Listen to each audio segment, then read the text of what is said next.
ॐ सहना भवतु सहनौ भुनक्तु सह वीर्यं करवावहै तेजस्विनावधीतमस्तु मा विद्विषावहै। ॐ शान्ति शान्ति शान्तिः। ॐ पूर्णमदः पूर्णमिदं पूर्णात् पूर्णमुदच्यते पूर्णस्य पूर्णमादाय पूर्णमेवावशिष्यते। ॐ शान्ति शान्ति शान्तिः। श्रुतिस्मृतिपुराणानाम् आलयं करुणालयं नमामि भगवत्पादं शङ्करं लोकशङ्करं शङ्करं शङ्कराचार्यं केशवं बादरायणं सूत्रभाष्यकृतौ वन्दे भगवन्तौ पुनः पुनः। ईश्वरो गुरुरात्मेति मूर्तिभेदविभागिने व्योमवद्व्याप्तदेहाय दक्षिणामूर्तये नमः। यस्य निःश्वसितं वेदाः यो वेदेभ्योऽखिलं जगत् निर्ममे तमहं वन्दे विद्यातीतमहेश्वरम्।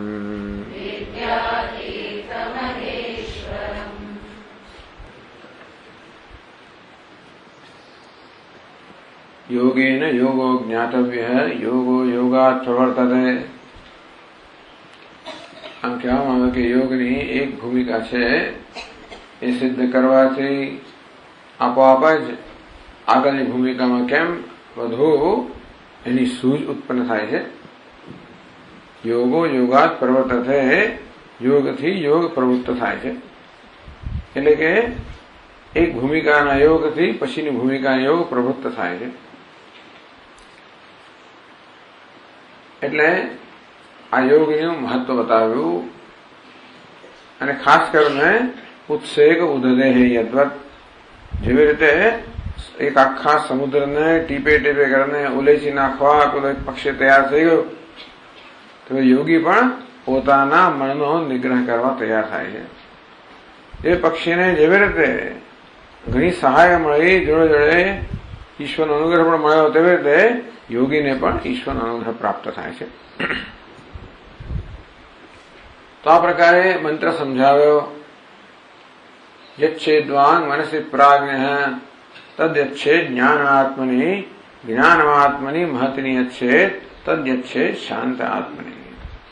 પ્રાજ્ઞ અર્થાત વિવેકીએ પોતાની વાણી એટલે કર્મેન્દ્રિયો બધી મનમાં નિવૃત્ત કરવી એટલે પહેલા વાણીના સ્તર પરનો ઇન્દ્રિયોના સ્તર પરનો વિજય પ્રાપ્ત કરવો, પછી તદ્યચ્છેદ જ્ઞાનાત્મની અને પછી મનને નિવૃત્ત કરવું। ટૂંકમાં મનનું મનપણું પણ ચાલી જાય, સંકલ્પ વિકલ્પ રહિત મન થઈ જાય। જ્ઞાન આત્મની આ જ્ઞાનમાં કર્તાપણું છે, કર્તાપણું ચાલી જાય। તો મહદાત્માની અંદર તો કર્તાપણું નથી, સમષ્ટિ કર્તાપણું છે, એ સમષ્ટિપણું પણ ચાલી જાય। શાંત આત્મની જે નિરુપાધિક આત્મા છે એ શેષ રહી જાય। એ પ્રશ્ન કરવામાં આવે કે વચ્ચે એક અવ્યક્ત પણ છે, મહતઃ પરમ અવ્યક્તમ અવ્યક્તાત પુરુષ પર। આ મહત તત્વથી પર તો અવ્યક્ત છે અને અવ્યક્તથી પુરુષ પર છે।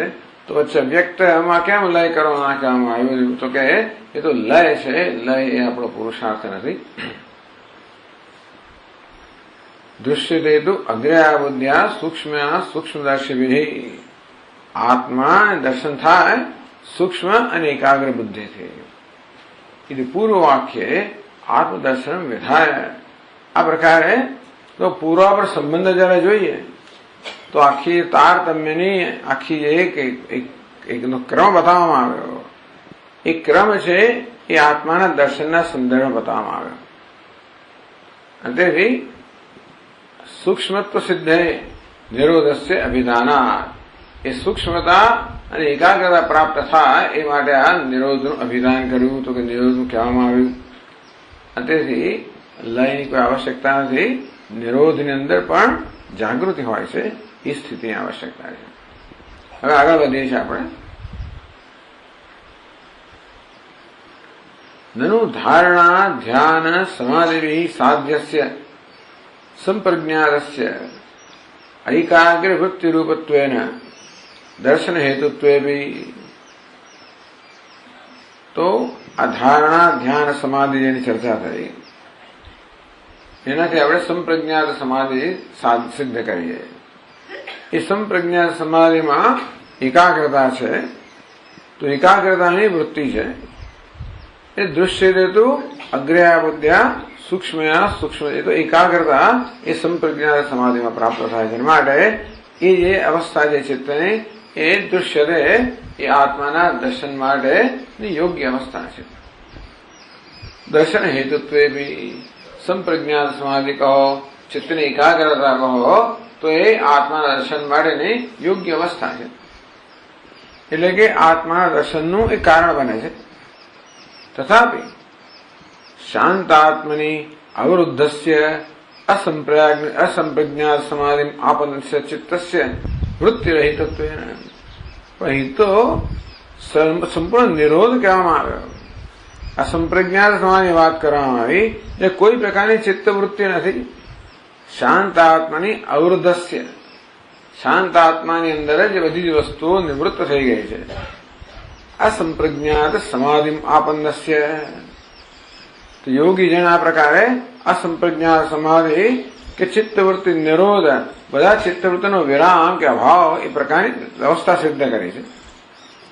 ચિત્તસ્ય વૃત્તિ રહિતત્વ. ત્યાં તો ચિત્તમાં કોઈ વૃત્તિ છે જ નહીં. સુષુપ્તિમાં જેમ સુષુપ્તિમાં કોઈ વૃત્તિ નથી માટે આપણને આત્માનું દર્શન ના થાય, તેવી રીતે આ અસંપ્રજ્ઞાત સમાધિમાં પણ કોઈ ચિત્તવૃત્તિ નથી, તો આત્માનું દર્શન કેમ થાય? આ વેદાંતિ લોકોનો મુખ્ય પ્રશ્ન હોય છે કે જ્ઞાન સમાધિમાં તો જ્ઞાન વૃત્તિ તો જોઈએ, તો કેવી રીતે અસંપ્રજ્ઞાત સમાધિ આત્માના દર્શનનું કારણ કેવી રીતે બની શકે? એટલે છે તો કે ન સ્વતઃ સિદ્ધસ્ય દર્શનસ્ય નિવારયિતુમ અશક્યત્વાત. આત્મા દર્શન સ્વરૂપ છે.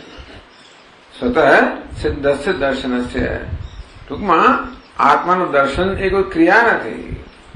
આત્મા સ્વયં દર્શન સ્વરૂપ હોવાના કારણે દર્શન સ્વયં, આત્મા સ્વયં પ્રકાશ છે, એટલે એનું દર્શન સ્વયં સિદ્ધ છે. એટલે એક વસ્તુ આપણે જોવું જોઈએ કે એમ કહેવામાં આવે આપણને કે સૂક્ષ્મને એકાગ્ર વૃત્તિથી આત્મા દર્શન થાય. એટલે જાણે કે અત્યારે આત્મા દર્શન નથી અને આત્મા દર્શન થાય એવી જાતની વાત કરે એવું નથી. આત્મા દર્શન કે અનુભવ સતત છે કે આત્મા તો દર્શન સ્વરૂપ છે, અનુભવ સ્વરૂપ છે, સ્વયં પ્રકાશ છે. માટે બધાને આત્માના અનુભવ કે દર્શન થઈ જાય છે. આપણે જયારે એમ કહીએ હું જીવાત્મા છું, જે કંઈ આપણે કહેતા હોઈએ, સુખી છું, દુઃખી છું, કોઈ પ્રકારનો અભિપ્રાય આપણે આપણા વિશે ધરાવતા હોઈએ, એ આત્માના દર્શનને પરિણામે જ છે. એટલે આત્મા વિશેનો અભિપ્રાય થતા આત્માની સભાનતા થતા આત્મા સભાન સ્વરૂપ છે. સ્વતઃ સિદ્ધસ્ય દર્શનસ્ય. આમ દર્શન જે છે સ્વતઃ સિદ્ધ એટલે હંમેશા હોય જ છે. તો શું કરવાનું છે? હું જયારે કહું મારી જાતને જીવાત્મા જાહેર કરું તો એમાં શું થાય છે? કારણ કે એની અંદર પેલી અનાત્મ વૃત્તિ પણ હોય છે. એ હોવાને કારણે માત્ર આત્મા વિશેનો એક ખોટો અભિપ્રાય, કે આત્મા અને અનાત્મા બંનેને ભેગા કરીને આપણે નિર્ણય લઈએ છીએ કે હું જીવાત્મા છું, સુખી દુઃખી છું, અદ્વૈત પણ છું, અપૂર્ણ છું, જે કંઈ હોતે એમાં છું. એ તો આત્મા જે છે એ અલ્પતા વગેરે એ અનાત્મ વૃત્તિ છે. એટલે હું અપૂર્ણ છું ત્યારે હું છું દર્શન તો છે જ. હું જીવાત્મા તો હું છું દર્શન તો છે. એટલે એ છું કહો અસ્થિભાવી એ દર્શન તો છે જ. સાથે સાથે પેલા સુખના દુઃખના વગેરેના પણ દર્શન છે. એક તો પ્રકાશક છે, બીજું પ્રકાશ્ય છે. એટલે ખરેખર તો બે અત્યંત ભિન્ન સ્થળે છે. યુષ્મત અસ્મત પ્રત્યે ગોચરત્વ. ટૂંકમાં એક દૃશ્ય છે જે દ્રષ્ટાનું સ્વરૂપ છે, પણ આ દ્રષ્ટા અને દૃશ્ય બંને વચ્ચેનો વિવેક ન કરવાના કારણે બંનેને એક કરી નાખવામાં આવે અધ્યાસ. એને કારણે નિર્ણય લેવામાં આવે. જેવી રીતે અરીસામાં જયારે જોવું ત્યારે મારો ચહેરો તો દેખાય જ છે, એવી કઈ તો સીધો થાય ત્યારે જ ચહેરો દેખાશે એવું નથી. અરીસો વાંકો હોય, તિરાડ વાળો હોય ત્યારે દેખાય, પણ ત્યારે મને શું દેખાય છે કે મારો ચહેરો તિરાડ વાળો છે, મારો ચહેરો વાંકો છે, એવો મારો અભિપ્રાય છે. ચહેરો તિરાડ વાળો નથી ને વાંકો નથી.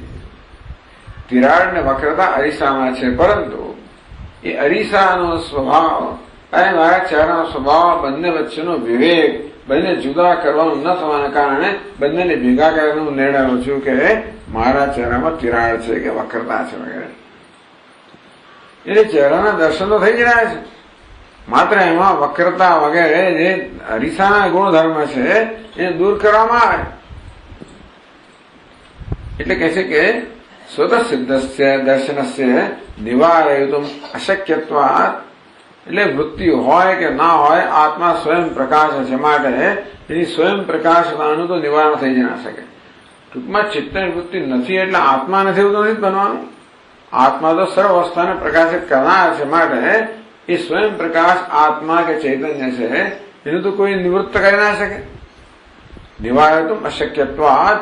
નિરોધ કોણ કરે? વૃત્તિનો કરી શકાય, આત્માનો નહીં. અતએવ શ્રેયો માર્ગ અવિહિતમ. તેથી આ શ્રેયો માર્ગ મેં કહેવામાં આવ્યો. કોઈ ગ્રંથનું નામ હશે, કેટલા ગ્રંથો છે અને શું શું છે. શ્રેયો માર્ગમાં કહેવામાં આવ્યો આત્માનાત્માકારમ સ્વભાવતો અવસ્થિતમ સદાચિત્તમ. આ પાછો આ છંદ પણ જોયો. આત્મિકાકારતયા તિરસ્કૃતાનાત્મદૃષ્ટિમ વિદધીત. દૃષ્ટિ કે દૃષ્ટિમ વિદધીત કહે છે કે સ્વભાવત ચિત્તમ આત્મા અનાત્મા આકારમ. આત્મા આકાર અને અનાત્મા આકાર તો કે આ ચિત્તનો સ્વભાવ છે. આત્માનો આકાર પણ હોય, અનાત્મા આકાર પણ હોય. આત્મા એક આકાર થયા તિરસ્કૃત અનાત્મ દૃષ્ટિ. એમાં અનાત્માનો આકાર છે એનો તિરસ્કાર કરીને માત્ર એક આત્માનો આકાર જે છે એ વિદધિત એ વસ્તુ સિદ્ધ કરવી જોઈએ, એનું વિધાન કરેલું છે. એટલે ચિત્ત વૃત્તિ નિરોધ એટલે અનાત્માના આકારની વૃત્તિનો નિરોધ. હજી શુદ્ધ આત્મા તો છે જ. એવું નથી કે વૃત્તિ હોય એટલે આત્મા જતો હોય, એવું તો છે જ નહીં.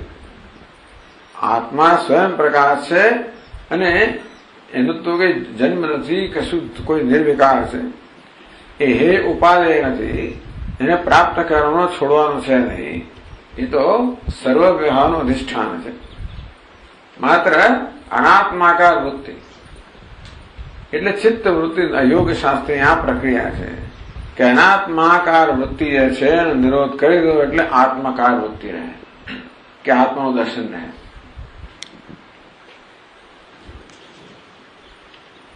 હવે સરસ એ સમજાવે છે, ગ્રંથકાર કહે છે કે જો ભાઈ યથા ઘટ ઉત્પદ્યમાન સ્વતઃ વ્યત પૂર્ણ એવો ઉત્પદ્યતે.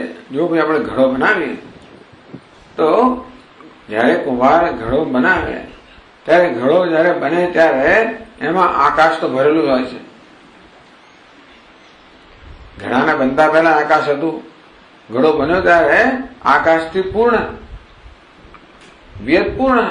એમાં આકાશ તો છે એટલે આકાશથી ભરેલો જ આ ઘડો છે બને ત્યારથી. બરોબર છે. જલતંડુલાદી પૂર્ણમ તો ઉત્પન્ન ઘટે પશ્ચાત પુરુષ પ્રયત્ન એને ભરે. પછી આપણે એમાં પાણી ભરીએ કે પછી બીજું કંઈક ભરીએ, જે ભરવું એ બધું ચૂનો ભરવો તો ઘડાની અંદર તો જાત જાતની વસ્તુ ભરવામાં આવે. પછી તંડુલાદી ચાલો ચોખા ભરો એટલે કંઈ પણ આપણે એ પુરુષ પ્રયત્ન આપણે જે ભરીએ તો પછી આપણે ભરીએ છીએ. એટલે ત્યારે ઘડો ખાલી નથી. આ ઘડો ઉત્પન્ન થયો ત્યારે આકાશથી ભરેલો જ છે. પછી આપણે એમાં પાણી ઉમેરીએ, બીજું બધું અથાણું મૂકીએ, ફરાણું મૂકીએ વગેરે બીજું આપણે ભરીએ. યથા તત્ર જલાદો નિસ્સાર દેવી ન વિયન નિસ્સારયિતુમ શક્યતે. એમાંથી પાણી આપણે બહાર કાઢી નાખીએ અથવા બીજું કંઈ જે ભર્યું આપણે કાઢી નાખીએ, એમ કરવા છતાં પણ એમાં ભરેલું આકાશ છે એનું કોઈ કાઢી શકે નહીં.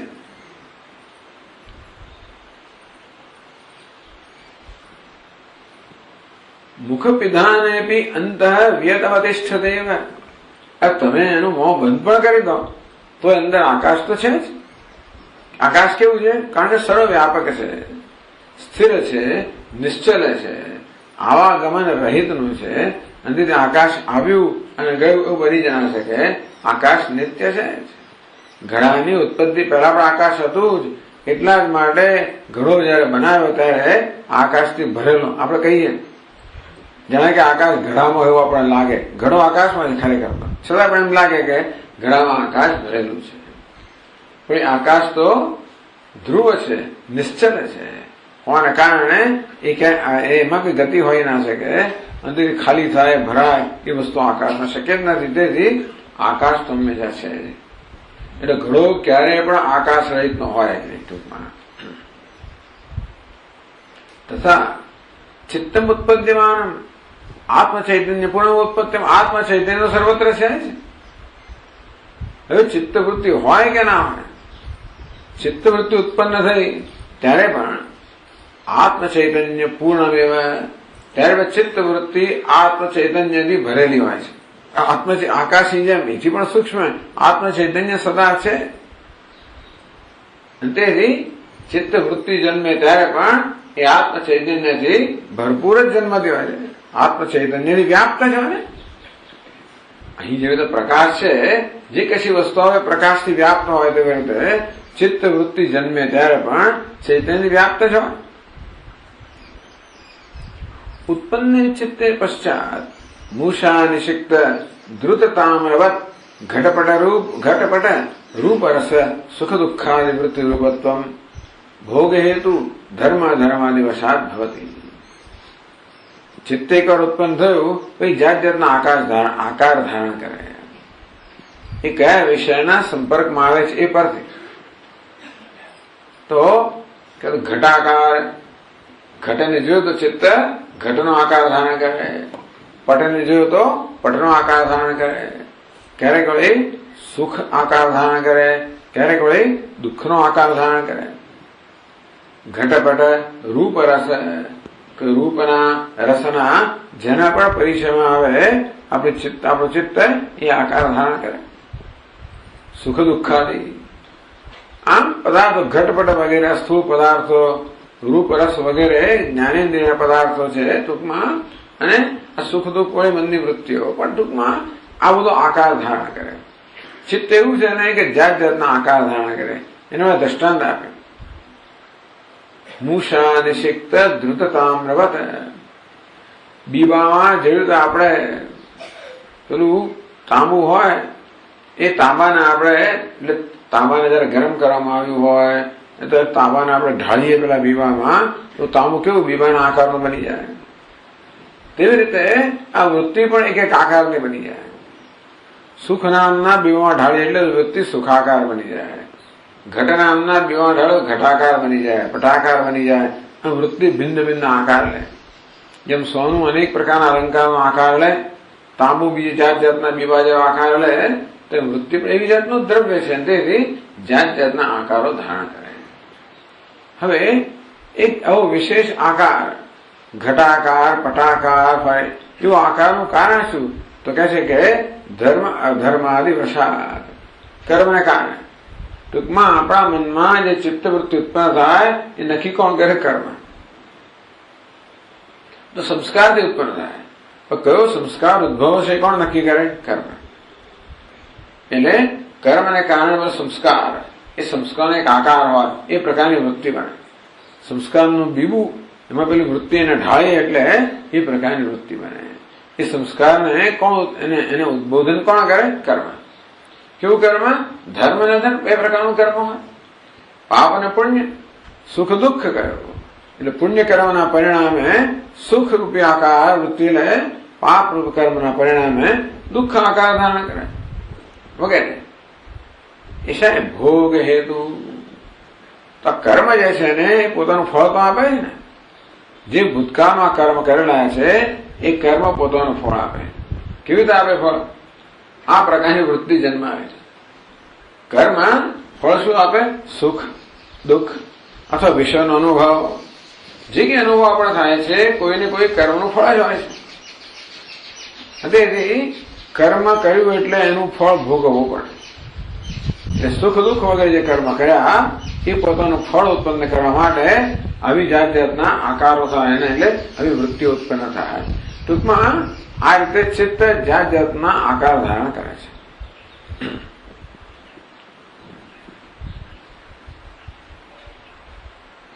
તત્ર રૂપ રસાદી અનાત્માકારમ નિવારિતેપી. હવે આમાં ચિત્તમાં બે વસ્તુ થઈ ગઈ. જો પેલા ઘડામાં બે વસ્તુ થઈ, એક તો આકાશ તો ભરેલું હતું, બી પાણી ભર્યું આપણે. હવે ઘડામાંથી કાઢી શું શકે? પાણી જ કાઢી શકે, આકાશ તો ન કાઢી શકે. તેમ ચિત્ત જન્મ્યું ત્યારથી જ ચૈતન્ય ભરેલું છે જ. ઉપરથી પાછું આ સુખ દુઃખ રૂપ રસ રંગ વગેરે આવ્યો. એક આત્મા આકાર છે, બીજો અનાત્મા આકાર છે. એટલે કે તત્ર રૂપ રસાદી અનાત્માકારે નિવારતે બી. આમાં કયો આકાર છે આપણે દૂર કરી શકીએ? જે આત્માકાર છે, ચૈતન્ય છે, એ દૂર કરી જ ન શકાય. પછીથી મૂકેલું છે ઘડામાં, પછીથી આપણે પાણી ભરીએ ચોખા ભરીએ એ બહાર કાઢી શકીએ. તેમ વૃત્તિરૂપે ઘડામાં પછી આપણે સુખ ભર્યું દુઃખ ભર્યું ઘટ પણ એને બહાર કાઢી શકીએ. એટલે કહે છે કે રૂપ રસાદી અનાત્માકારે નિવારતે બી. આ રૂપ રસ વગેરે જે કંઈ ટૂંકમાં જે શબ્દ સ્પર્શ રૂપ રસ ગંધ જે કંઈ હોય એ બધા અનાત્મા આકાર, એનું નિવારણ કરી શકાય. એ આખા યોગ દ્વારા આ કરવામાં આવ્યું. ચિત્ત વૃત્તિ નિરોધ. આજે અનાત્મા આકાર છે એને બહાર કાઢે. ટૂંકમાં એટલે વૃત્તિને ખાલી કરી નાખી. વૃત્તિને અનાત્માથી ખાલી કરી નાખી. જેમ ઘણાને પાણી ખાલી કરી નાખીએ તેવી રીતે પાણી ભર્યું, કર્મને કારણે ભર્યું. ચાલો પછી કેટલો પ્રયત્ન કરવો પડે એને કાઢવા માટે. આ કર્મને કારણે ચિત્તમાં આ બધા આકાર ભર્યા આપણા જન્મ જન્મથી. એને કાઢવામાં બીજા જન્મ જન્મ જોઈતું હોય એટલા માટે. ચાલો પણ એમ કરતા ચિત્તને આપણે અનાત્માના આકારથી મુક્ત બનાવી દીધું, એનાથી શૂન્ય બનાવી દીધું, રહિત બનાવી દીધું. આમ ચિત્ત અનાત્માકારથી રહિત બની ગયું. તો પેલો ચૈતન્ય કે આત્મા છે એ તો આવાગમન કરે જ નહીં, એ તો ત્યાં રહેલું જ છે. નિર્નિમિત્ત ચિદાકાર ન નિવારતું શક્ય છે. કારણ કે ઘડો બન્યો એમાં આકાશ તો હતું, એવાનું કોઈ કારણ નથી. જેનું કારણ ના હોય આપણે દૂર ના કરી શકીએ. તે વસ્તુ દૂર કરી શકીએ? કારણ દૂર કરવાથી કાર્ય દૂર થાય. એટલે આકાશ તો હતું જ એટલે તમે દૂર જ ના કરી શકો. પાણી આપણે ભર્યું હતું માટે એને કાઢી શકીએ. આકાશ ભર્યું નથી માટે તો કાઢી ના શકાય. તે ચિત્તની અંદર પણ ચૈતન્ય તો વ્યાપેલું છે જ. આપણા કયા કર્યા વગર એટલા પણ આપણે કઈ ના કરી શકીએ.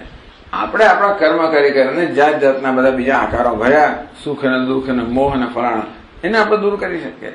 એટલે કહે છે કે નિર્નિમિત્ત અગત્યની વસ્તુ છે.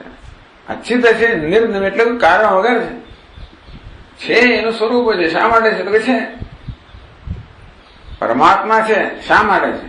બસ છે.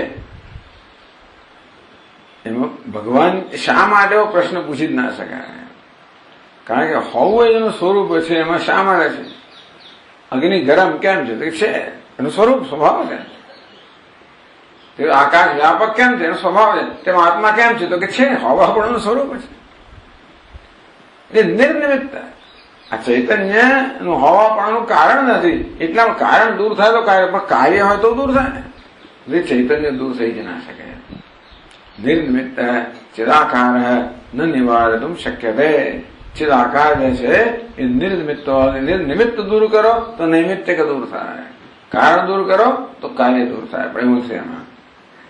તત નિરોધ સમાધિના નિવૃત્તિકેન સંસ્કાર માત્ર શેષતયા સૂક્ષ્મેણ. એટલે નિરોધ સમાધિ જે વૃત્તિ રહિત છે, ટૂંકમાં ચિત્ત માત્ર સંસ્કારના રૂપમાં જાય છે. કોઈ વૃત્તિ નથી, માત્ર સંસ્કારના રૂપમાં શેષ રહી ગયું છે. સૂક્ષ્મેણ ચિદાત્મ માત્ર અભિમુખત્વાદ. એટલે અનાત્મામાં જતુલા ચિત્ત જે છે ને સંસ્કાર એ આત્મ સંસ્થમ મનઃકૃત્વા. એટલે આત્મ માત્ર અભિમુખત્વાદ. એમાં અનાત્માનું કોઈ અંશ ન કારણે અનાત્મા તરફ તો ચિત્ત છે નહીં. જેમાં અનાત્માનો આકાર હોય તો ચિત્ત અનાત્મા તરફ હોય. અનાત્માથી રહિત હોવાને કારણે સંપૂર્ણ રીતે એ આત્માને અભિમુખ જ છે. ચિદાત્મ માત્ર અભિમુખત્વાદ એકાગ્રેણ ચિત્તેન નિર્વિઘ્નમ આત્મા અનુભૂયતે. તેથી આ એકાગ્ર ચિત્તથી કોઈ પ્રકારના વિઘ્ન વગર આત્માનો અનુભવ વચ્ચે 1000 વસ્તુ આવે.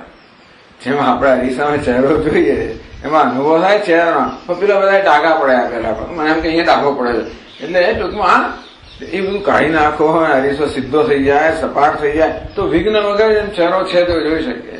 બસ એવું જ છે કે આપણે ચિત્ત હંમેશા આત્મા દર્શન કરાવે જ છે. પણ ચિત્ત વાંકું ચૂકું હોય ને, જરા સત્વ હોય ને, રજ તમસ હોય, સત્વ હોય તો લગભગ પરવ દર્શન થાય, પરંતુ સત્વ પણ ના હોય એ પણ અનાત્મા જ છે. એટલે સંપ્રજ્ઞાત સમાધિ પણ અનાત્મા જ છે. એના માટે તો એ વૃત્તિ પણ જે છે ત્યાં આગળ વિવેક વૃત્તિ છે, પુરુષ ખ્યાતિ, પણ એને પણ એ લોકો એનો પણ વૈરાગ્ય સમજી લો, એને પરમ વૈરાગ્ય કહેવામાં આવ્યો અસંપ્રજ્ઞાત સમાધિ માટે. એકાગ્રેણ ચિત્તેન નિર્વિઘ્નમ આત્મા અનુભવતે દૃશ્યતે તો અગ્રયા બુદ્ધ્યા સૂક્ષ્મયા સૂક્ષ્મદર્શિભિ. તો સૂક્ષ્મ બની એટલે કે એ આત્માના અભિમુખ બને, એકાગ્ર બને. અગ્રમાં બીજું કઈ છે નહીં આત્મા સિવાય. અને તેથી કોઈ પ્રકારના વિઘ્ન વગર અત્યધિક ચિત્ત આત્માનો અનુભવ કરતું જ હતું, પણ એમાં અનાત્માની પણ વૃત્તિઓ મળી ગઈ હોવાના કારણે વિઘ્ન હતું. એટલે કે આત્માને યથાર્થ દર્શન ના હતા, હવે યથાર્થતયા આત્માને જુએ છે, અનુભવ કરે છે. અને એવો અભિપ્રાય વાર્તિકાર સર્વાનુભવ યોગીનો આ હતું. વાર્તિકાર પણ કહ્યું અને સર્વાનુભવ યોગી એમણે પણ કહ્યું. આપણે શોધવું પડે આ બધું, આ ગ્રંથો ક્યાં છે ને શું છે. પણ સુખ દુઃખાદ રૂપિત્વમ ધ્યો ધર્માદિ હેતુ ધ્યેય સુખ દુઃખાદ રૂપિત્વમ. આપણે બુદ્ધિ કે મન સુખનો આકાર ધારણ કરે, દુઃખનો આકાર ધારણ કરે, એ આકાર જે છે ને એ કોને કારણે છે? ધર્મ આદિ હેતુ. ધર્મ અધર્મને કારણે આપણી બુદ્ધિ જે છે એ સુખ દુઃખ વગેરે આકાર ધારણ કરતી હોય છે. નિર્હેતુત્વ આત્મસંબોધ રૂપત્વ વસ્તુ વૃત્તિ. ખરેખર ચિત્તનો એનો સ્વભાવ કેવો છે? નિર્હેતુત્વ આત્મસંબોધ. ચિત્તનો સ્વભાવ છે કે આત્માનું જ્ઞાન કરાવવું. ઘણી વાર શંકરાચાર્ય સમજાવે છે કે બુદ્ધિનો સ્વભાવ છે કે આત્માના દર્શન માટે એ રચાયેલી છે. એમાં અજ્ઞાનને કારણે, અવિવેકને કારણે, બીજી બધી મુશ્કેલીઓને કારણે જાણે કે આત્મા દર્શન થતા નથી. તો કહે છે કે નિર્હેતુત્વ આત્મ સંબોધ રૂપત્વમ વસ્તુ વૃત્તિ. તો આત્મા જે નિર્હેતુ છે એના જ્ઞાન, નિર્હેતુ જે છે આત્મા એનું જ્ઞાન જે છે એ એનો સ્વભાવ છે. પણ ધર્મ અધર્મ કર્મને કારણે આ સુખ દુઃખ પણ ઉત્પન્ન થાય છે. અને તેથી સુખ અને આત્મા એટલે સુખી એવા દર્શન થાય આપણને, દુઃખ વૃત્તિના આત્મા ભેગા દુઃખી એવા દર્શન થાય, મોહને આત્મા બધા મૂળ એવા દર્શન થાય વગેરે વગેરે. એટલે જે દર્શન આપણે થાય છે એમાં આત્મા તો છે જ, પણ આત્મા એક જાણે કે આકાર આવી ગયો. આત્મા કોઈ આકાર ગ્રહણ કરતો નથી, પણ આપણે આકારનો આરોપ કરીને જાણે કે આકાર વાળો આત્માને જોઈએ છે. સુખી દુઃખી, પિતા પુત્ર, કર્તા ભોગતા વગેરે વગેરે. એટલે યોગ શાસ્ત્ર બધું કાઢી નાખો, અનાત્માને કાઢી નાખો.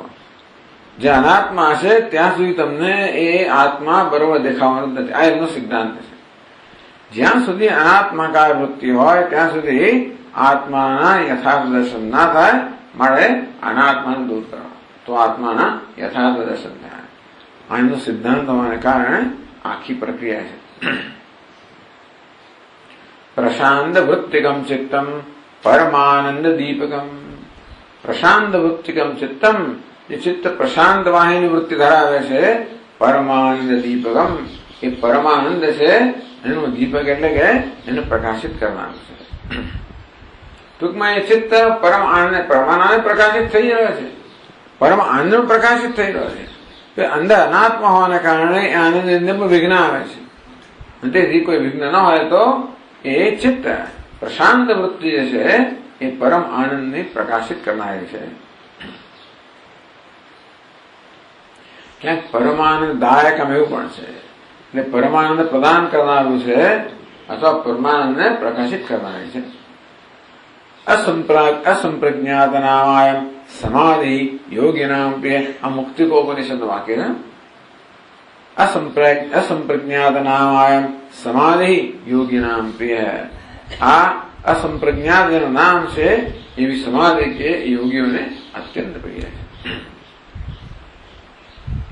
એટલે કહે છે આત્મદર્શનસ્ય સ્વતઃ સિદ્ધત્વે અનાત્મદર્શન વારણાય નિરોધ અભ્યાસ. યોગ શાસ્ત્રનો આખી આ પ્રક્રિયા આત્મદર્શનસ્ય સ્વતઃ સિદ્ધત્વે, આત્મદર્શન આત્મા સ્વયં પ્રકાશ હોવાના કારણે એનું દર્શન કહો, અનુભવ કહો, એ સ્વતઃ સિદ્ધ છે, લઈને જ આવે છે. અંતઃકરણમાં આત્મા તો પ્રકાશ રહ્યો છે, પરંતુ અનાત્મ દર્શન વારણાય આપણે એક સાથે આત્માના અને અનાત્માના બંનેના દર્શન થઈ રહ્યા છે. એ બંનેનો વિવેક ન કરવાને કારણે આપણે બંનેને સ્વામી પાસે લમ્પિંગ ટુગેધર, આ બંનેને જોડી દેવામાં આવ્યા. એટલા માટે અનાત્મ દર્શન વારણાય, એ અનાત્માના દર્શનનું નિવારણ કરવું નિરોધ અભ્યાસ, એનો આખો નિરોધનો અભ્યાસ છે. અતએવ ઉત્તમ, એ પેલો શ્લોક જે સારું કરેલો હવે પૂરો થયો. આત્મસંસ્તંભના કૃત્વા ન કિંચિત વિચિંતય. એટલે ભગવાન કહે શનૈ શનૈ ઉપરમેત બુદ્ધ્યા ધૃતિ ગૃહિત, એ વાક્ય આટલું સમજાવ્યું.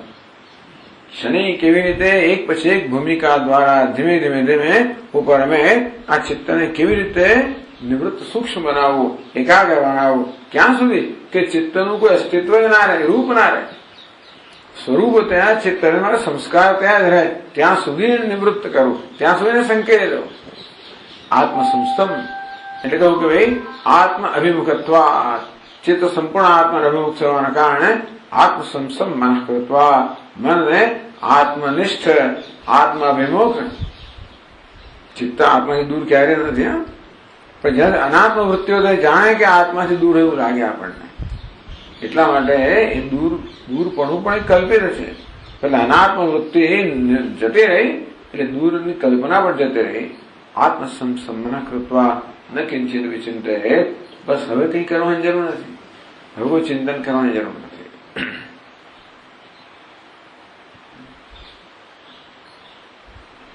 જો આ કેટલી સ્પષ્ટ રીતે આ બધી વસ્તુ કેટલી સ્પષ્ટ કરે. યોગ શાસ્ત્રસ્ય ચિત્ત ચિકિત્સક સમાધિ માત્રે પ્રવૃત્તત્વાત. યોગ શાસ્ત્રની મુખ્ય પ્રવૃત્તિ શેને માને છે? ચિત્ત ચિકિત્સા, આપણા ચિત્તને નિરોગી બનાવવા. ચિત્તમાં રોગ શું છે? આ અનાત્મ વૃત્તિ. તેથી ચિત્તને સંપૂર્ણ રીતે નિરોગી બનાવવું, એની ચિકિત્સા કરવી. ચિત્તમાં જે કઈ વ્યાધિ છે, જે કઈ મુશ્કેલી છે, બધી દૂર કરવી એ યોગ શાસ્ત્રનું મુખ્ય પ્રયોજન છે. એટલા માટે એ લોકો આત્મદર્શન વગેરે વાત સ્પષ્ટ નથી કરતા. એટલે કે છે ચિત્ત ચિકિત્સક સમાધિ માત્રે પ્રવૃત્તત્વાત. તો એટલે પેલું કયું એક શ્લોક સરસ છે ને, પતંજલિ માટેના શ્લોક છે કે હા યોગેન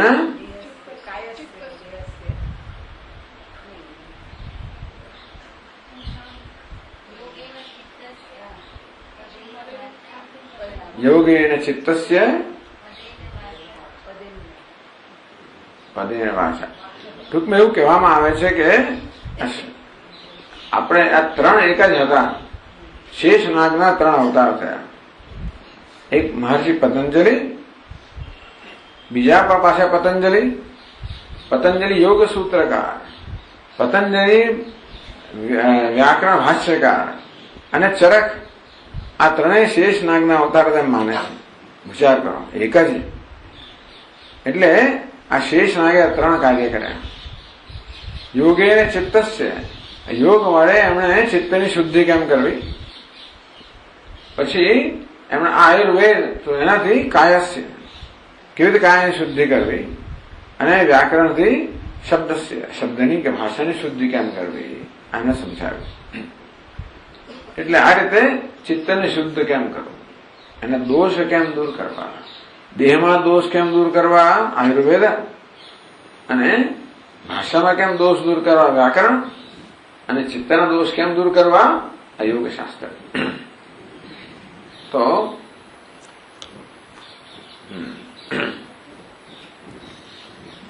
પ્રવૃત્તત્વાત નિરોધ સમાધૌ આત્મદર્શન તત્ન સાક્ષાત ઉક્તમ.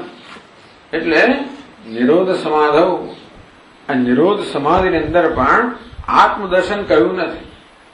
નિરોધ સમાધવ આત્મદર્શન ન તત્ર સાક્ષાત ઉક્તમ, સીધે સીધું આત્માનું દર્શન એવું કહેવામાં આવ્યું નથી યોગશાસ્ત્રમાં. ભંગ્યંતરે તો અભિપગમ્યતે, પણ બીજી રીતેનું સૂચન છે ખરું. ટૂંકમાં નિરોધ સમાધિમાં આત્માનું દર્શન છે એ વસ્તુનું સૂચન તો કરવામાં આવ્યું. કેવી રીતે? યોગ ચિત્તવૃત્તિ નિરોધ એ સૂત્રયિત્વા તથા દ્રષ્ટુ સર્વવ્યવસ્થાની સૂત્રના. આ પ્રકારે પહેલા સૂત્ર યોગ ચિત્તવૃત્તિ નિરોધ, પહેલું ને બીજું સૂત્ર. પહેલા પહેલું સૂત્ર જે છે અથા યોગાનુશાસનમ, એ તો આપણે એને પ્રસ્તાવના કહીએ, જેમ અથા તો બ્રહ્મ જિજ્ઞાસા વગેરે.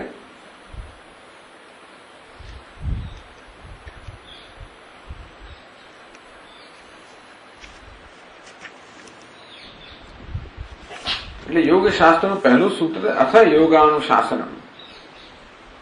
અહીં હવે યોગ શાસ્ત્રના ગ્રંથનો આરંભ કરવામાં આવે છે.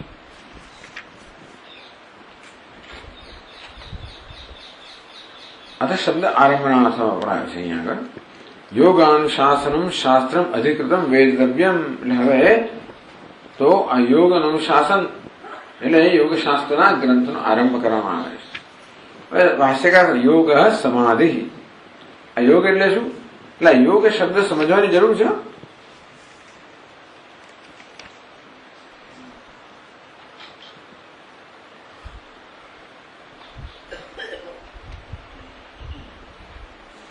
युजिर योगे इत्यस्मात् संयोगार्थः इत्यर्थः, समाध्यर्थ न. अच्छा, हाँ, न युज समाधौ, આ ધાતુનો યોગ શબ્દ બન્યો છે યુજિર યોગે ઇતિ ન. એટલે ભાષ્યકાર નથી કહ્યું, તો વાચસ્પતિ મિશ્ર કહે છે યુજ સમાધૌ. આ યુજ ધાતુનો એક અર્થ છે સમાધિ, ચોથા ગણનો ધાતુ. ઇત્યસ્માદ વ્યુત્પન્ન સમાધ્યર, યોગ એટલે સમાધિ. ન તો યુજિર યોગે, બધા આપણા યુજ એટલે યોગ એટલે યોકિંગ એવું એ અર્થમાં નથી. નતું. એટલે યોગ એટલે કે સંયોગ અર્થ, જોડવાના અર્થમાં યોગ શબ્દ નથી, સમાધિના અર્થમાં યોગ શબ્દ છે. ધ્યાન કહો, એકાગ્રતા કહો, સમાધિ કહો, એ અર્થમાં આ યોગ શબ્દ છે. એટલે યોગ સમાધિ. કારણ કે ભાષ્યકારે કહ્યું એટલે પછી આ ટીકાકાર આ પ્રકાર અર્થ કરે ને.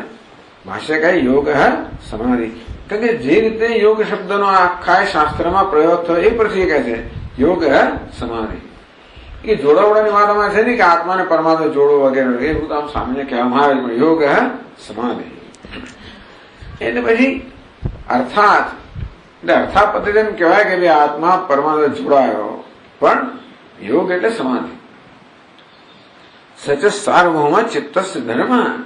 આ સમાધિ જે છે ને એ ખરેખર તો ચિત્તનો ધર્મ છે. એ બધી ભૂમિ સાર્વભૌમ, એ સમાધિની જે ભૂમિકાઓ છે બધાની અંદર આ યોગ એટલે સમાધિ એ અર્થ રહેલો છે.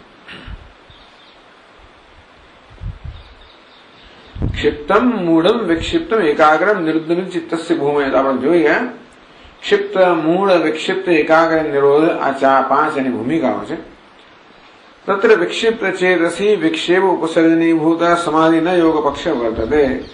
આમાં ક્ષિપ્ત એટલે તદ્દન રજોગુણી, મૂળ એટલે તમો ગુણ, એવું સમાધિનો સવાલ જ નથી. પણ વિક્ષિપ્તમાં ક્યારેક ક્યારેક સત્વગુણ આવી જાય અને ઘણો રજોગુણ હોય ત્યારે પણ સમાધિ યોગ શાસ્ત્રમાં એમાં સમાધિ રહેલી નથી. પણ એકાગ્ર બીજી છેલ્લી બે અવસ્થાઓ છે, એકાગ્ર અને નિરુદ્ધ, એ બેમાં સમાધિ રહેલી છે. યસ્તુ એકાગ્રે ચેતસી સદભૂતમથમ પ્રદ્યોદયતી. ચિત્ત એકાગ્ર બને સાત્વિક બને. એકાગ્ર ચેતસી સદભૂતમાથમ પ્રદ્યોદયતી. ત્યારે જે સદભૂતમ જે અર્થ છે એને પ્રકાશિત કરે છે. ક્ષીણોતિ ચ ક્લેશાન કર્મ બંધનાની. આ બધું આ ગ્રંથકાર લખી ગયા છે કે ત્યારે એ અર્થને, એટલે આના વાક્યો આમાંથી આવતા હોય છે ઘણી વાર. આ બધા વાક્યો વાંચી ગયા તો એકાગ્ર જ્યારે ચિત્ત થાય ત્યારે જે અર્થ છે એને પ્રકાશિત કરે, કારણ કે પ્રકાશ સાત્વિક ચિત્ત છે એટલે એવું અર્થને પ્રકાશિત કરનારું છે. ક્ષીણોદ્ર ક્લેશાન કર્મબંધનાની, બધા ક્લેશ ને કર્મના બંધનને ક્ષીણ કરી નાખે છે. આ કર્મબંધનાની શ્લથાયતી, કર્મબંધન શિથિલ કરે છે, ક્લેશનો ક્ષય કરે છે અને સદભૂત અર્થ જે અર્થ છે એને પ્રકાશિત કરે છે. નિરોધ અભિમુખમ કરોતી, અને આ જે છે એ નિરોધને અભિમુખ બનાવે છે. આ એકાગ્રતા સસંપ્રજ્ઞાતો યોગ આખ્ય, મારે સંપ્રજ્ઞાત સમાધિ છે એ પણ યોગમાં આવી જાય. એટલે યોગ સમાધિ તમે કહો એટલે સંપ્રજ્ઞાત પણ આવી જાય, માત્ર સંપ્રજ્ઞાત નહીં પણ સંપ્રજ્ઞાત પણ આવી જાય. સચે વિતર્ક અનુગત, વિચાર અનુગત, આનંદ અનુગત, અસ્મિતા અનુગત વગેરે ટૂંકમાં આ પ્રકારની ભૂમિકાઓની વાત કરવામાં આવી. સર્વવૃત્તિ એટલે અભિવૃત્તિઓ અંદર છે.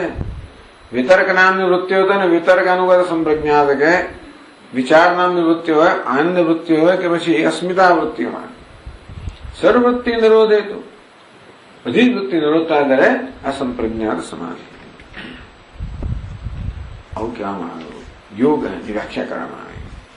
પછી કહે છે તસ્ય લક્ષણા વિદિત્સા એકદમ સૂત્રમ. યોગનું લક્ષણ સૂત્રકાર પોતે જ કહે, યોગ ચિત્તવૃત્તિ નિરોધ. યોગ એટલે પોતે યોગ કોને કહો પોતે જ કહે ચિત્તવૃત્તિ નિરોધ. બધી વૃત્તિઓ નિરોધ કરવો એનું નામ યોગ. આ તો બ્રહ્મસૂત્ર બ્રહ્મસૂત્ર કહેવું જ પડે ને. અથવા તો બ્રહ્મ જિજ્ઞાસા, હવે બ્રહ્મનો વિચાર પ્રારંભ કરીએ તો બ્રહ્મ એ શું? જન્માદ્યસ્ય તરત જ તેવી રીતે અહીંયા આગળ અથ યોગાનુશાસનમ, યોગ એટલે શું? તો યોગ ચિત્તવૃત્તિ નિરોધ.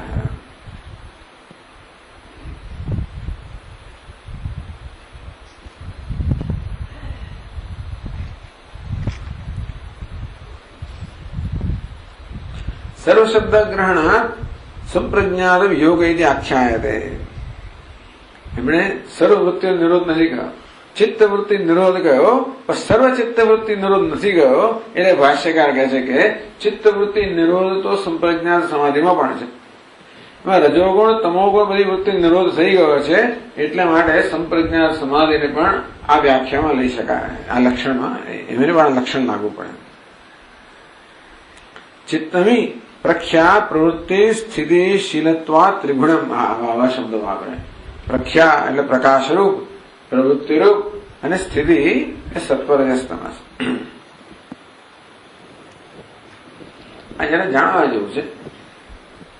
પ્રખ્યારૂપમી ચિત્ત સત્વમ રજસ્તમોભ્યામ સંસૃષ્ટમ ઐશ્વર્ય વિષય પ્રિયમ ભવતી.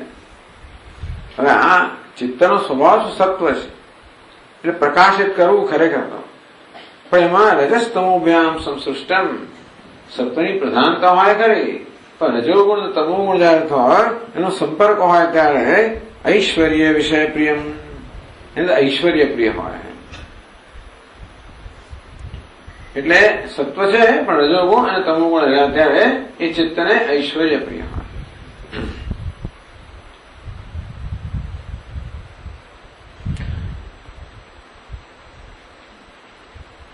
સત્વ તેનો સ્વભાવ છે, પણ રજોગુણ તમોગુણ જયારે હોય ત્યારે ઐશ્વર્ય.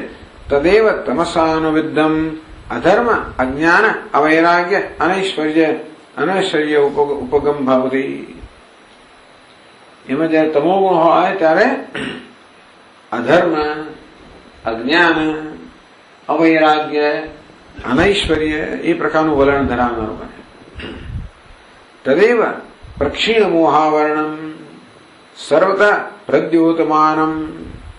જયારે ચિત્તના મોહનું આવરણ ક્ષીણ થાય ત્યારે ચોતરફ પ્રકાશિત થતું રજો માત્રયા ધર્મ જ્ઞાન વૈરાગ્ય ઐશ્વર્યોપગમ ભવતી. એટલે રજોગુણની માત્રા બનીને ધર્મ, જ્ઞાન, વૈરાગ્ય અને ઐશ્વર્ય તરફ અભિમુખ થાય.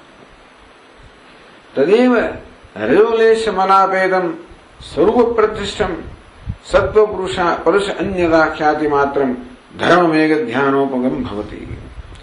એ જ ચિત્ત એમાં રજોગુણનો મળ કે રજોલેશ મલાપેતમ, તો રજોગુણનો જે કઈ મળ છે એ સંપૂર્ણ જયારે ચાલી જાય એટલે ચિત્ત ત્યારે વિશુદ્ધ સત્વ બને. ત્યારે સ્વરૂપ પ્રતિષ્ઠમ, ત્યારે ચિત્ત પોતાના સ્વરૂપમાં પ્રતિષ્ઠિત થાય.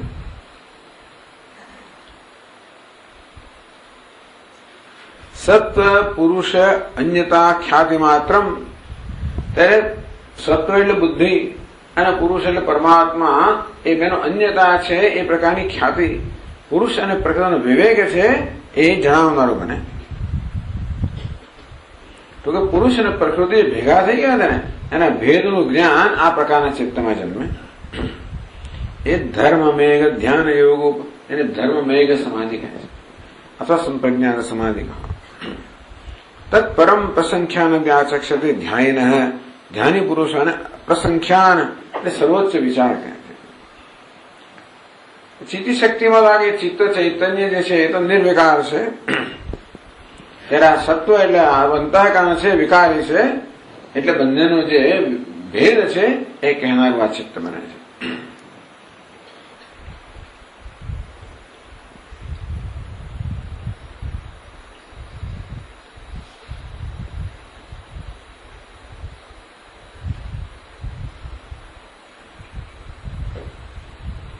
અત તસ્યામ વિરક્તમ ચિત્તમ, હવે ચિત્ત જયારે સાત્વિક બને ત્યારે આપણને પુરુષ અને પ્રકૃતિ કે આત્મા અનાત્મ વિવેકને પ્રકાશિત કરે. એટલે બુદ્ધિને બે વસ્તુ છે, બુદ્ધિ છે ને ચૈતન્ય છે, બંનેનો ભેદ છે, જુદાપણું એને પ્રકાશિત કરે. તસ્યામ વિરક્તમ ચિત્તમ, આ પુરુષ અને પ્રકૃતિનો ભેદનું જ્ઞાન છે એના માટેમાં વૈરાગ્ય જયારે જન્મે, તામ ખ્યાતિ નિરુદ્ધતિ, ટૂંકમાં એ પુરુષ પ્રકૃતિનો વિવેક નામનું જ્ઞાન છે એને પણ નિરોધ કરી નાખે. તદ અવસ્થમ સંસ્કારોપગમ ભવતી, ત્યારે માત્ર એક સંસ્કાર જેટલા શેષ રહે છે. સ નિર્બીજ સમાધિ, નિર્બીજ કે નિરાલંબ, ત્યાં સુધી આલંબન હતો, કોઈ નિરાલંબ સમાધિ. ન તત્ર કિંચિત સંપ્રજ્ઞાત અસંપ્રજ્ઞાત, ત્યાં કશું જણાતું નથી અને મારે અસંપ્રજ્ઞાત કરો. સંપ્રજ્ઞાતમાં જણાય છે, આમાં કશું જણાતું નથી. દ્વિધ સ યોગ ચિત્તવૃત્તિ નિરોધન, તેથી આ યોગ એટલે બે પ્રકારની સમાધિ રહી. સંપ્રજ્ઞાત એટલે સવિકલ્પ અને નિર્વિકલ્પ એવા શબ્દો, સંપ્રજ્ઞાત અસંપ્રજ્ઞાત. પછી ક્યાં છે? તદા દ્રષ્ટુ સ્વરૂપ, ત્યારે શું થાય? અસંપ્રજ્ઞાત સમાધિ ચિત્તવૃત્તિ નિરોધ, અસંપ્રજ્ઞાત સમાધિ ત્યારે શું થાય? તદા દ્રષ્ટુ સ્વરૂપ અવસ્થાનમ, ત્યારે દ્રષ્ટા એના સાચા સ્વરૂપમાં પ્રતિષ્ઠિત હોય છે. એટલે ગ્રંથકાર કહે છે કે આ દ્વારા કહે છે કે ત્યારે આત્માનું જ્ઞાન હોય છે, ત્યારે દ્રષ્ટા પોતાના સ્વરૂપમાં પ્રતિષ્ઠિત હોય, પણ સ્વરૂપ સ્વયં પ્રકાશના કારણે દ્રષ્ટાને ત્યારે પોતાના સ્વરૂપનું જ્ઞાન છે એવું સીધું કર્યું નથી. ન તત્વ સાક્ષાત ઉત્તમ, પરંતુ ભંગ્યંતરેણ અભ્યુગમ્ય તે, એવું સૂચન છે આ સૂત્ર દ્વારા. તદા દ્રષ્ટુ સ્વરૂપ, ત્યારે દ્રષ્ટા પોતાના સ્વરૂપમાં અવસ્થિત હોય છે, એ સૂત્ર દ્વારા કહી શકીએ કે આ યોગને કારણે આત્માનું જ્ઞાન પણ થાય છે. સ્વરૂપ પ્રતિષ્ઠા તદાનીમ ચિત્તશક્તિ યથા કૈવલ્ય વ્યુત્થાન ચિત્તે તથાપી ભવંતિ ન તથા, તો તે વખતે ચિત્તશક્તિ પોતાના સ્વરૂપમાં પ્રતિષ્ઠિત હોય છે. વ્યુત્થાન ચિત્તમાં હોય છતાં પણ હોય ન હોય એવું જણાય છે.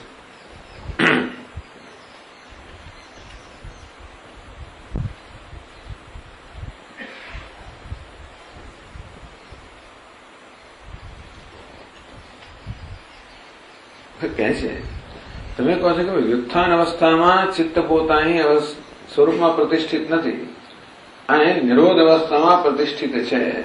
એનો અર્થ એ થયો કે આ તો ચિત્તશક્તિ પરિણામી સા સ્યાત, તો ચિત્તશક્તિમાં પરિણામ એકમાં સ્વરૂપમાં અવસ્થિત છે અને બીજામાં નથી.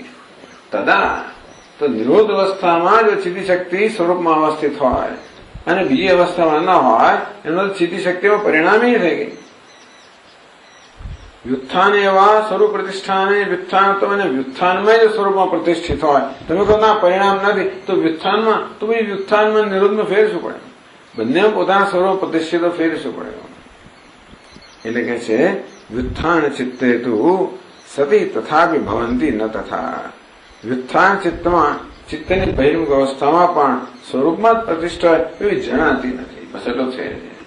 ચિત્ત તો પોતાના પ્રતિષ્ઠિત હોય, પણ જ્યાં સુધી અનાત્મા હોય, બહિર્મુક્ત હોય ત્યાં સુધી જાણે કે હું મારા સ્વરૂપમાં પ્રતિષ્ઠિત નથી એવું લાગે છે. એ બહિર્મુક્ત ચાલી ગઈ ત્યારે પ્રતિષ્ઠિત છું એ મારા જ્ઞાનનો વિષય બને. એકમાં જ્ઞાન છે, બીજામાં જ્ઞાન નથી, એટલો તફાવત છે. આવું કહેવામાં આવે એટલે કહે છે એ સૂત્ર તદા દ્રષ્ટુ અવસ્થા સૂત્રાટ. એટલે કે ટૂંકમાં આ યોગ શાસ્ત્ર આત્મદર્શન પ્રવૃત્ત થયું નથી આમ જોવા જઈએ તો, પરંતુ આત્મદર્શન થાય છે એ કહેવામાં આવ્યું. યદ્યપિ નિર્વિકારો દ્રષ્ટા એ પોતે સમજાવે છે.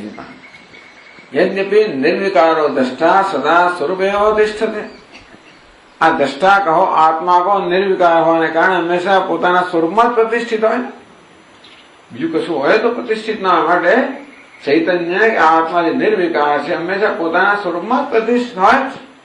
તથાપિ વૃત્તિષુ ઉત્પદ્યમાનાસુ તત્ર ચિચ્છાયામ પ્રતિબિંબિતાયામ તદ અવિવિકાદ અસ્વસ્થ દ્રષ્ટા ભવતી.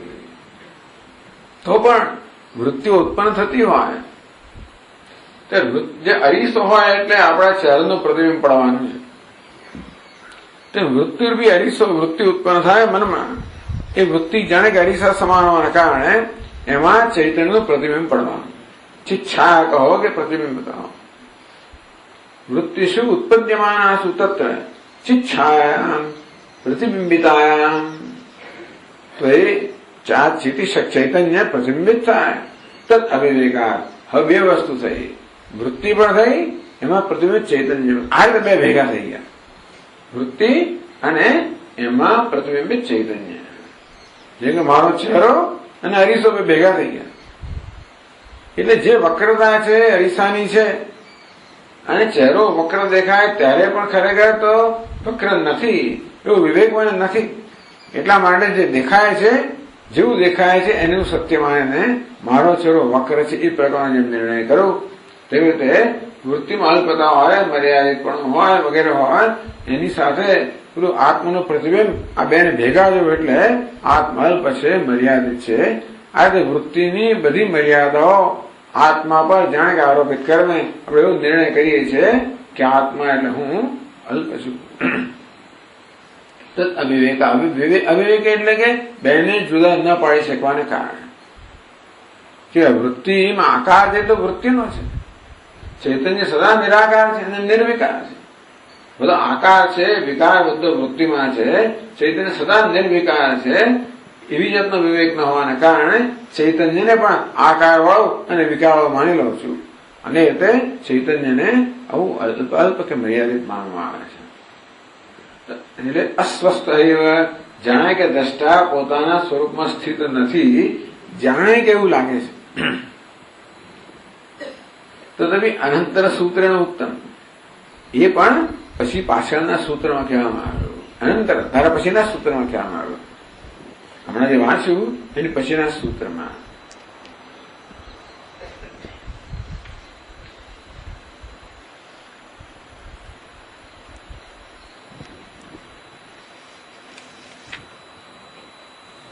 તથા દ્રષ્ટુ સ્વરૂપ અવસ્થાના. ત્યારે દ્રષ્ટાનું કરતો કથમ તે પુરુષ કેવો હોય? જયારે કહ્યું કે તથા આ નિરોધ અવસ્થામાં દ્રષ્ટા પોતાના સ્વરૂપમાં પ્રતિષ્ઠિત હોય ત્યારે કેવો હોય? દર્શિત વિષયત્વાત તો વિષય દર્શન વૃત્તિ સારૂપ ઇતરત્ર. બીજી બધી અવસ્થામાં વૃત્તિ જેવા રૂપવાળો બની જાય. ટૂંકમાં ચૈતન્યનું વૃત્તિમાં પ્રતિબિંબ થવું એ સ્વાભાવિક છે. જેવી રીતે આપણે જળનું કોઈ પાત્ર હોય એ સૂર્યચંદ્ર એમાં તો એવા પ્રકાશિત પદાર્થને પ્રતિબિંબિત કરવું એ કોઈ પણ જળ વગેરે સપાટીનો સ્વભાવ. તેવી રીતે ચૈતન્યને પ્રતિબિંબિત કરવો એ વૃત્તિનો સ્વભાવ જ છે. જે મારા ચહેરાને પ્રતિબિંબિત કરો એ અરીસાનો સ્વભાવ જ છે, તે રીતે ચૈતન્યને પ્રતિબિંબિત કરો એ વૃત્તિનો સ્વભાવ જ છે. એટલા માટે આ ચૈતન્ય જે વૃત્તિ જેવું લાગે. વૃત્તિ ઇતરત્ર એટલે બીજી અવસ્થામાં વ્યુત્થાની ચિત્તવૃત્તિ તદ અવિશિષ્ટ વૃત્તિ પુરુષ. વૃત્તિ બહિર્મુખ હોય ત્યારે પુરુષ જણે જુદું ના હોય એવું જાણે છે. તથા છે સૂત્ર. એ પાછું અહીંયા સૂત્રમાં બીજું સૂત્ર છે ભાષ્યકાર. એકમેવ દર્શનમ ખ્યાતિરેવ દર્શનમ ઇતિ. એક જ દર્શન છે અને ખ્યાતિ જ દર્શન છે. એટલે ટૂંકમાં આત્માનું ચિત્ત વૃત્તિ સાથેનું દર્શન છે. ચિત્તમ અયસ્કાંતમણિકલ્પમ. આ ચિત્ત છે ને એક લોહ ચુંબક જેવું છે. સંનિધિ માત્રોપકારી દૃશ્યત્વે સ્વંભવતી પુરુષસ્ય સ્વામિન. તો સાનિધ્ય માત્ર ઉપકાર કરનારું છે. લોહ ચુંબક છે ને એ ઉપકાર કરે કોના પર? પેલી લોખંડની ખીલીઓ પર. એટલે આપોઆપ જ ખેંચાય. લોહ ચુંબક છે સન્નિધિ માત્રથી લોખંડનો ઉપકાર કરનારું છે અને આકર્ષનારું છે. તેવી રીતે સ્વંભવતી પુરુષસ્ય સ્વામિન. તે રીતે આ ચિત્તવૃત્તિ પણ દૃશ્ય બનીને આ પુરુષનું માલિકીનું બની જાય છે. તસ્માત ચિત્તવૃત્તિ બોધે પુરુષસ્ય અનાદિ સંબંધો હેતુ. તેથી આ ચિત્તવૃત્તિના જ્ઞાનમાં પુરુષનો અનાદિ હેતુ છે. આ બેનું જોડાણ જે છે. તેથી બીજી બધામાં પુરુષ જાણે ચિત્તવૃત્તિ જેવો દેખાય છે. એટલા માટે ચિત્તવૃત્તિને રોકી દે તો પુરુષ જેવું છે તેવું દેખાય. બસ આટલું છે.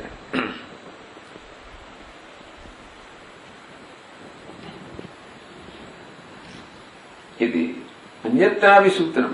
આ વસ્તુ અન્યત્ર યોગશાસ્ત્રમાં ગઈ છે. સત્વ પુરુષયો અત્યંત અસંકીર્ણયો પ્રત્યય અવિશેષ ભોગ પરાર્થત્વાદ ઇતિ.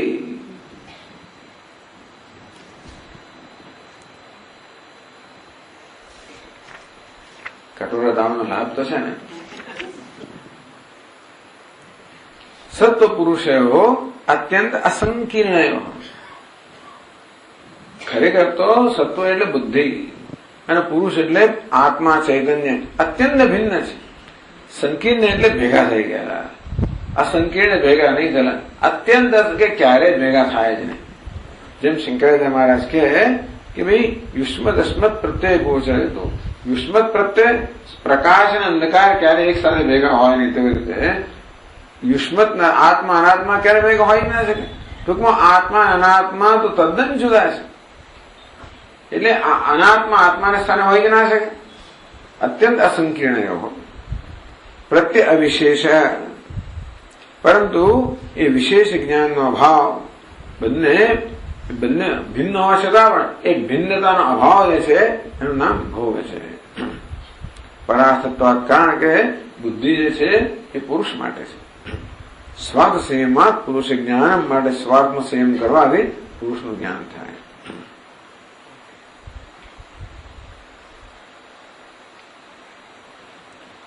ટૂંકમાં બુદ્ધિ સત્વ જે છે પ્રકાશશીલ છે. સત્વગુણ સાથે સમાનપણે સંબંધમાં રજોગુણ તમોગુણ વશ કરે ને સત્વ અને પુરુષની ભિન્નતાના એટલે પુરુષ અને સત્વની ખ્યાતિ. ટૂંકમાં જયારે આપણું ચિત્ત સાત્વિક બને ત્યારે એ ચિત્ત આપણને પુરુષ અને એટલે પર આત્મા અને ચિત્તવૃત્તિ વચ્ચેનો ભેદ છે એ દેખાડનારું બને.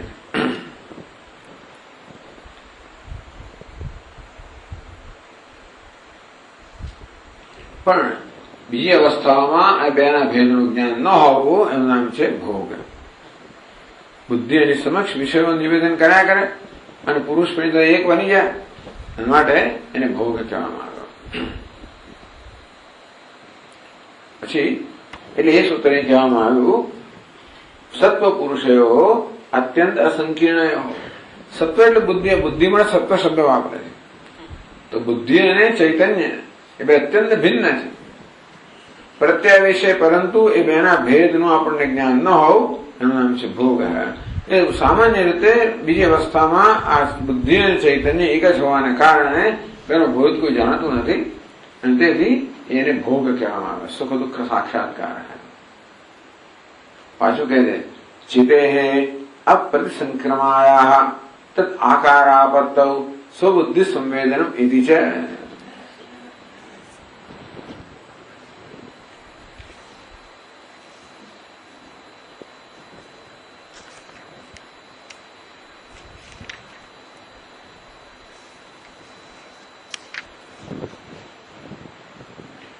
ચિતે ચિત્તમાં ચિતે અપ્રતિસંક્રમાયા. આ ચિત્ત છે ને એટલે ચૈતન્ય એ ક્યારેય વિષયમાં સંચરણ કરતું જ નથી. બુદ્ધિવૃત્તિ જ વિષયમાં સંચરણ કરે. ચૈતન્ય ક્યારે ના કરે. આકારાપત્ત, તો એની બુદ્ધિને એવા આકાર વાળી બનીને જાણે છે. એટલે ચૈતન્ય બુદ્ધિ જેવા આકાર વાળી બનીને પોતાને આકાર વાળા માને છે. એટલે સામાન્ય અવસ્થામાં બંધનો વિવેક નથી હોતો. એટલે યોગ શાસ્ત્ર અનેક જગ્યાએ કહેવામાં આવ્યું કે માત્ર નિરોધ સિવાયની અવસ્થામાં હંમેશા ચૈતન્ય પોતાને બુદ્ધિના આકાર વાળો માને છે.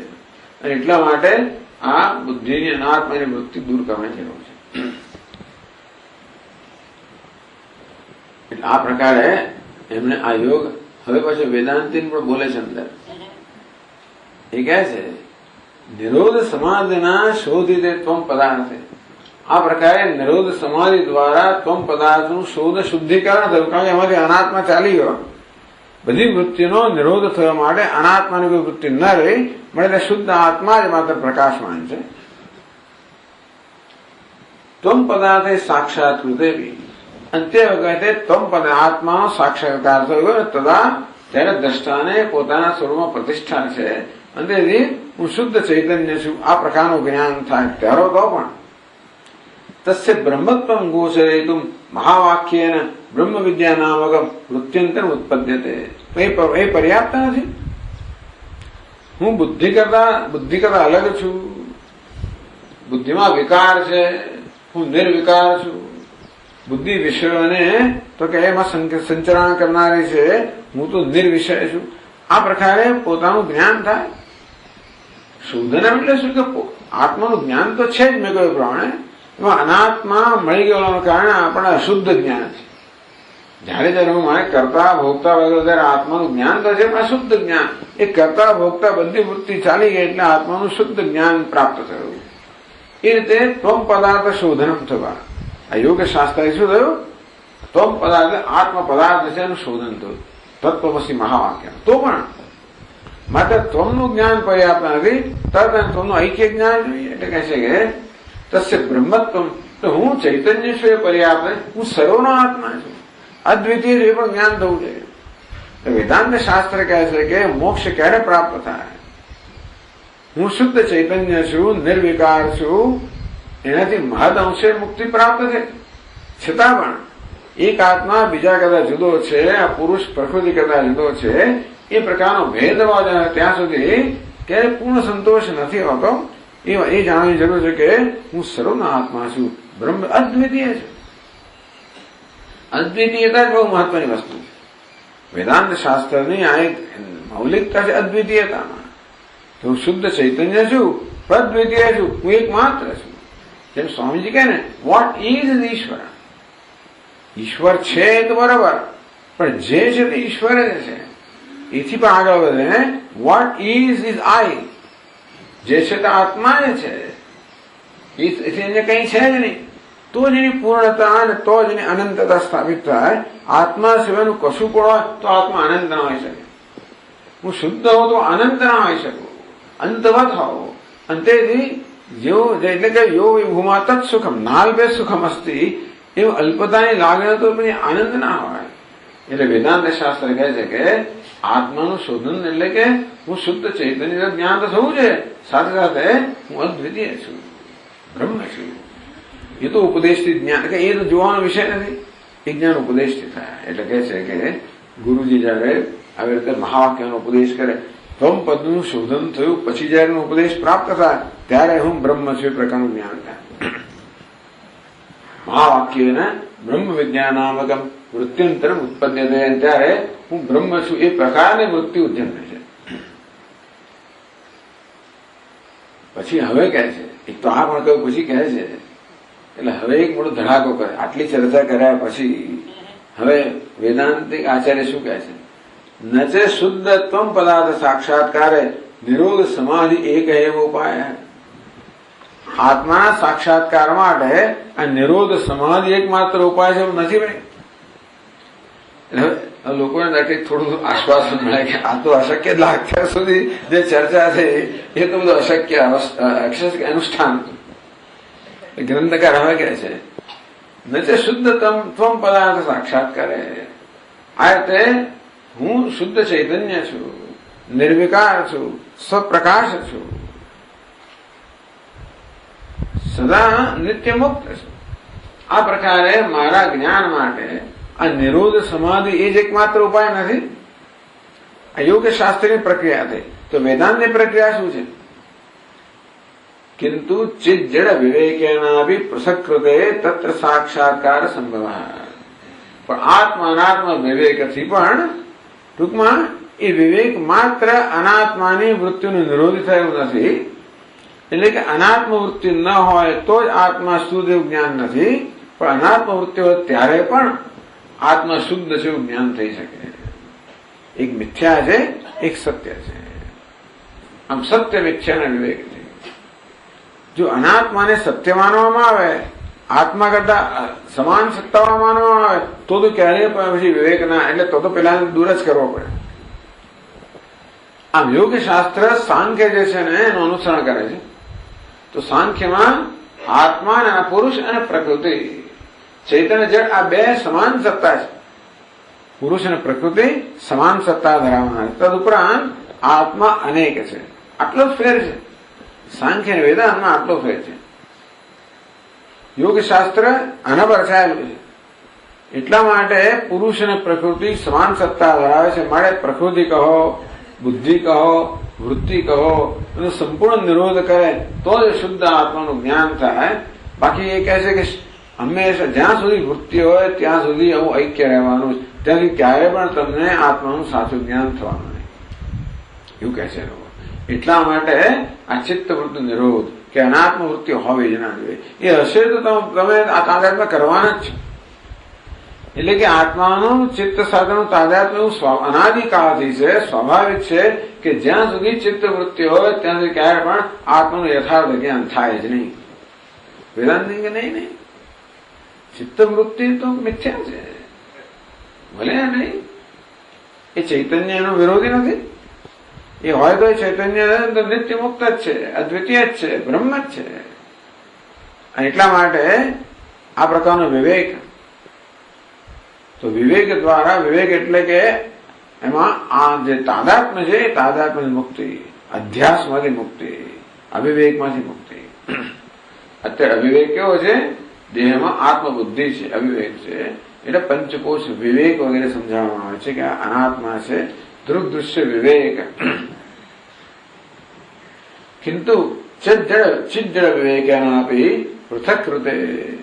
આમ ચિત્ત અને જળ આ બેના વિવેકથી આ બંનેને જુદા કર્યા. એ જુદા ભૌતિક રીતે નહીં કરવાના, એ જુદા જ્ઞાનની દ્રષ્ટિએ કરવાના. જેવી રીતે પેલો કહે છે કે ભાઈ જ્યાં સુધી આ અભિનેતાએ ભિખારનો વેશ પહેર્યો ત્યાં સુધી તમે એનો અભિનેતા તમે તો કરોડપતિનું દર્શન થાય નહીં. તો વેશ કાઢી નાખો તો જ થાય. આ એક રીત થઈ. આ કે વેશ પહેર્યો તોય ખબર, કારણ કે એના અમુક તો લક્ષણો જવાના જ નથી ને. અભિનેતાએ ભલે ભિખારનો વેશ પહેર્યો પણ એની આંખો, એનું નાક, અમુક વસ્તુ તો કોઈ દિવસ છુપાવવાની છે જ નહીં ને. એ ત્યારે પણ એને ઓળખી શકો તમે. વેશ હોય તોય પણ ઓળખી તો શકો. તેમ આત્મા અસ્થિભાદી પ્રિય તો ક્યારે નષ્ટ થવાનો જ નથી. એ નામરૂપ ક્યારે અસ્થિભાદી પ્રિય એને ઢાંકી તો શકે જ નહીં. એટલા માટે ભલે નામરૂપ અસ્થિભાદી પ્રિય જે લક્ષણ છે એ લક્ષણ તો હોવાના કારણે તો જુઓ કે ભાઈ આ નામરૂપની એક સત્તા છે, મિથ્યાત્વ છે. અસ્થિભાદી પ્રિય સત્યત્વ છે. આ સત્ય મિથ્યા એની ઓળખથી તમે જોવો છો કે આ અસ્થિભાદી પ્રિય સદા મુક્ત જ છે. નામરૂપનો હોવા પણ અસ્થિભાદી પૂર્ણતામાં કે પૂર્ણતાના જ્ઞાનમાં પણ અવરોધરૂપ નથી. આ પણ વેદાંત શાસ્ત્ર રચાયેલું છે. માટે વિવેક એટલે કહે છે કે ચિત જળ વિવેકેનાપી પૃથક હૃદય તત્ર સાક્ષાત્કાર સંભવ. એટલે આ પ્રકારના વિવેકથી પણ સાક્ષાત્કાર સંભવ છે. આ વેદાંતની પ્રક્રિયા, એટલે યોગની પ્રક્રિયા હંમેશા પોતાની સમજ પરથી ઉત્પન્ન થયેલી હોય છે. દરેક શાસ્ત્રની પ્રક્રિયા શેમાંથી આવે? એની સત્યની સમજ શું છે, જીવનના ધ્યેયની શું સમજે છે અને સત્યની શું સમજે છે, એ બધી પ્રક્રિયામાં આવે. આમ ભક્તિ શાસ્ત્ર એક પ્રક્રિયા હોય, યોગ શાસ્ત્રની બીજી પ્રક્રિયા હોય, આ વેદાંતની ત્રીજી પ્રક્રિયા હોય. તંત્ર યંત્ર જે બધા લોકોને પોતપોતાના એક સિદ્ધાંત હોય છે, પોતાનું દર્શન હોય છે. એ દર્શન સિદ્ધ કરવા માટે આખી એક પ્રક્રિયા કે પદ્ધતિ હોય. યોગ શાસ્ત્રનું દર્શન એ પ્રકારની આ પદ્ધતિ, વેદાંતનું દર્શન જે પ્રકારે વેદાંત, એટલે વિવેકથી શરૂ થાય. આ બધું થાય, આપોઆપ જ થાય. ટૂંકમાં આ વૃત્તિનો જે નિરોધ વગેરે પણ એ વિવેક થાય. કારણ કે તમે એને મિથ્યા જાણો, એની ઉપેક્ષા થાય. એની ઉપેક્ષા બે થાય. ક્યાં તો હવે તમે નિવૃત્ત કરે અથવા મિથ્યાત્વના જ્ઞાનની ઉપેક્ષા થાય. ઉપેક્ષ નામ રૂપે દ્વે, કે નામ રૂપ મિથ્યા છે, સચ્ચિદાનંદ સત્ય સત્ય છે, આત્મા છે. આ પ્રકારે પણ આ બેનો વિવેક થાય. એની આપણે આગળ ચર્ચા ચાલુ રાખીએ. ઓમ પૂર્ણમદ પૂર્ણમિદમ પૂર્ણાત પૂર્ણમુદચ્યતે પૂર્ણસ્ય પૂર્ણમાદાય પૂર્ણમેવાવશિષ્યતે. ઓમ શાંતિ શાંતિ શાંતિ. શંકરં શંકરાચાર્યં કેશવં બાદરાયણં सूत्रभाष्यकृतौ वन्दे भगवन्तौ पुनः पुनः. ईश्वरो गुरुरात्मेति मूर्तिभेदविभागिने व्योमवद्व्याप्तदेहाय